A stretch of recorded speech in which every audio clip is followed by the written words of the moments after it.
it didn't deal with sin. It didn't deal with evil. You go 2 more chapters beyond the flood story, and it's as bad as it's ever been, right? And so much so that God has to figure out another way to deal with the sin problem than wiping out the entire human race. That's one.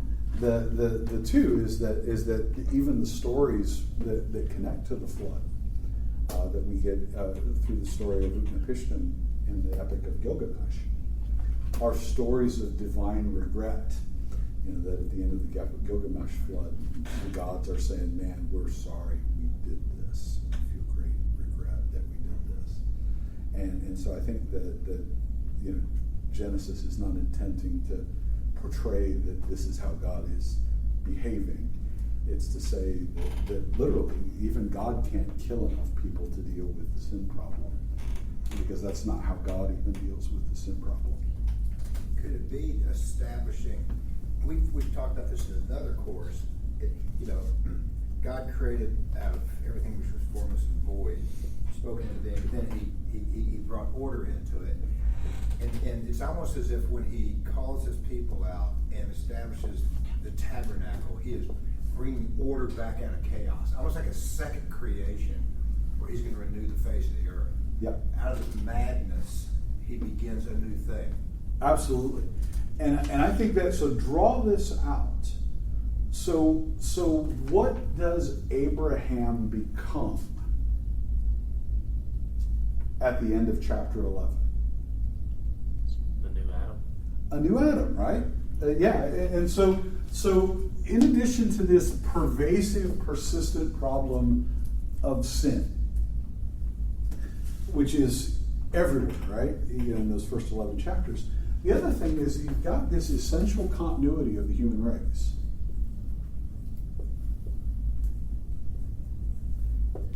That Israel, in the person of Abraham, really does spring up out of the people of Adam. That there is, so in one sense, Abraham and Adam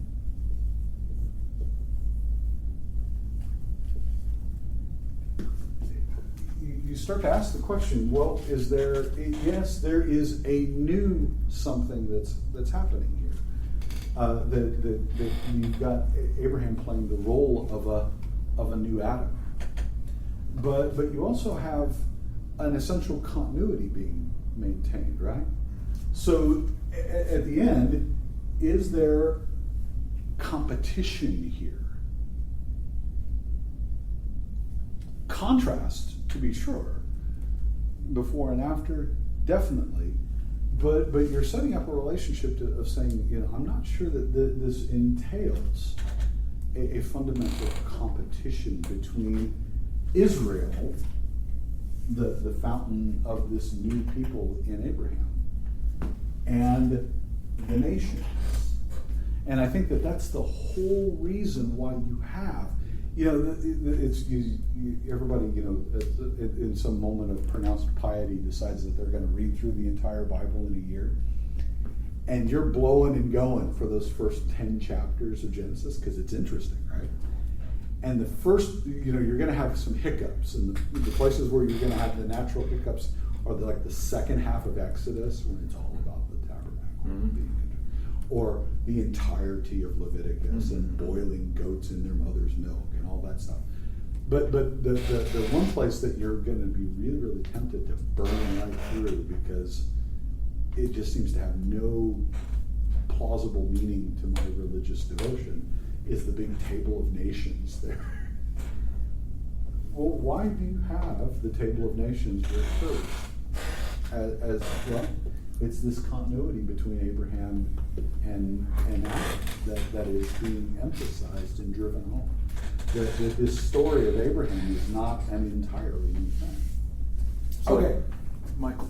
Yeah. So in that sense, then it also reveals the fidelity of God, and that in all of this, God's attitude doesn't change at all toward us. Right. There's no. God is still calling us loving us, calling us to God's love. Absolutely, and I think that, and this is the reason why I think the reading the flood narrative in a certain way becomes awfully necessary, because and I want to drive this home to my juniors when I'm doing this stuff in pastoral ministry. I say, listen to how this story has gone so far. The very, very first murder is like rivalry. Cain kills Abel. And then Cain is portrayed as being such an awful, awful person. Am I my brother's keeper? I have no responsibility for him. But is so nonsensical, because when he's told that he's going to go into the land of Nod, what's the first thing that Cain does? He's freaking out. People are going to think that I'm a stranger and they're going to kill me, God. Wait a minute. 30 seconds ago, you said I'm not connected at all to somebody who was biologically your own brother. And you did kill him. And now you're whimpering and whining that the same thing might potentially happen to you from some other strange people.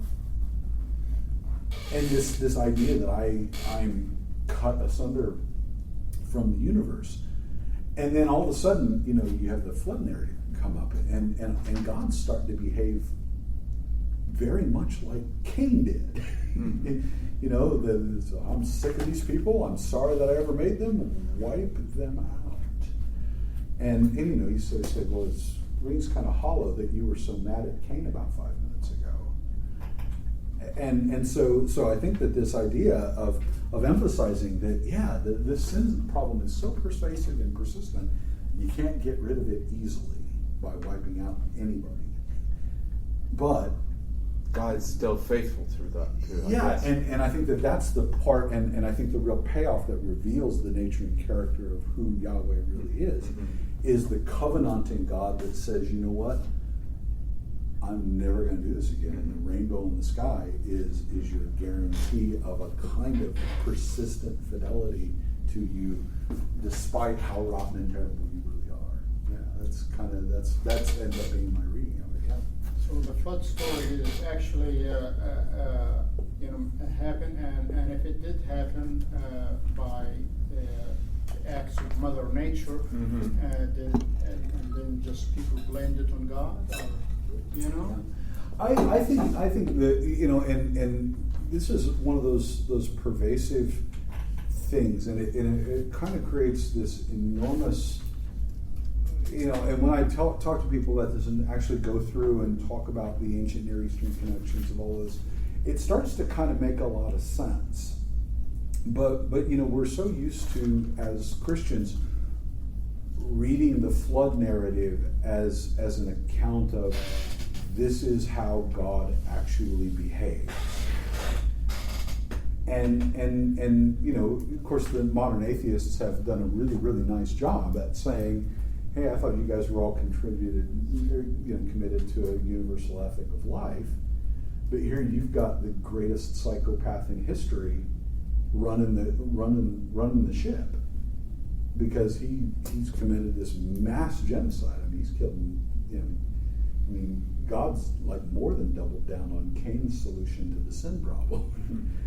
And so he said, well, is Genesis actually intending to narrate for us that this is how God might actually behave?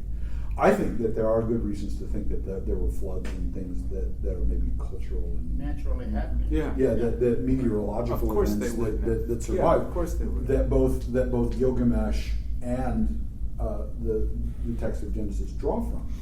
But I think that what's interesting and what Gilgamesh and I think the Bible actually have in common is that both the Gilgamesh story and I think the proper way of reading the flood story is a tale of divine mismanagement and divine regret. Now, I don't think that Genesis thinks that God behaved that way. I don't think that the God that we've come to know in the person of Jesus does behave that way. But I think that the flood narrative becomes this necessary place in the narrative that says hitting the reset button by killing people won't get the job done. And it's a way of gesturing at these two realities at one and the same time. Sin is this persistent, pervasive, and an unwieldy mystery. And this is why I love the language of mysterium iniquitatis, the mystery of our impurity, that evil is this impenetrable, intractable mystery.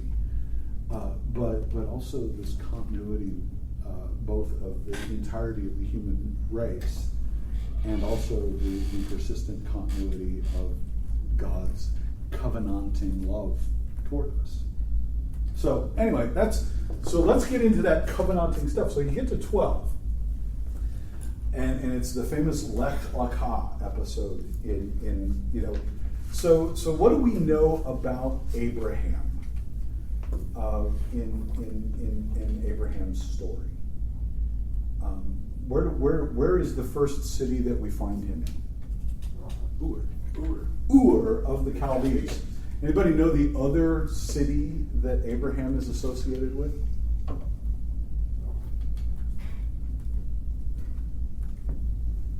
Look to the end. I think it's the end of chapter 11.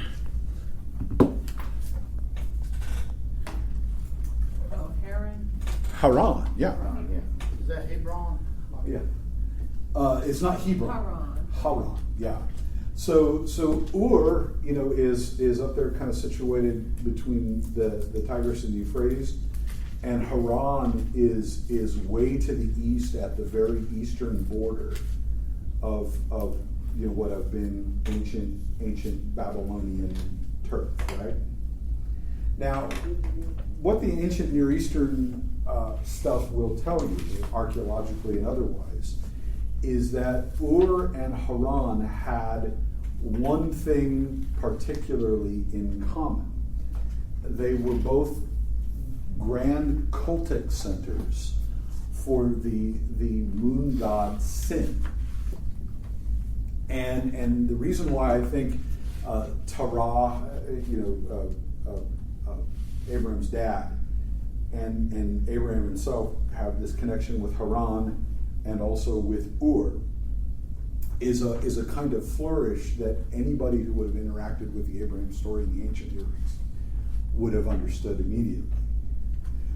And it's this, that Abraham wasn't an almost Israelite or a kind of proto-Yahwist, that when God shows up in the Lech Lecha moment, the get yourself out moment, you guys are old enough that you'll appreciate this. I used to run this line with my college students back 10 years ago. I would say, if you want to think about Abraham, he's not Ned Flanders, suffering for righteousness' sake in Ur. That definitely Abraham is Homer Simpson. He's one moon worshiper in a sea of moon worshipers. He's a pagan through and through, and it's in the midst of that pagan identity that is signaled by the two cities and their cultic connections. That this guy's a pagan, right? A total pagan. And God, as an act of his own divine grace, says, Lech Lecha, get yourself out and go to a land that I will show you. Now, when God calls him into the land, he's got some components to this promise. So what are the goodies that come to Abraham in those first 3 chapters of Genesis? What are the promises that come to Abraham? Great nation. Okay, so you got a great nation. What else?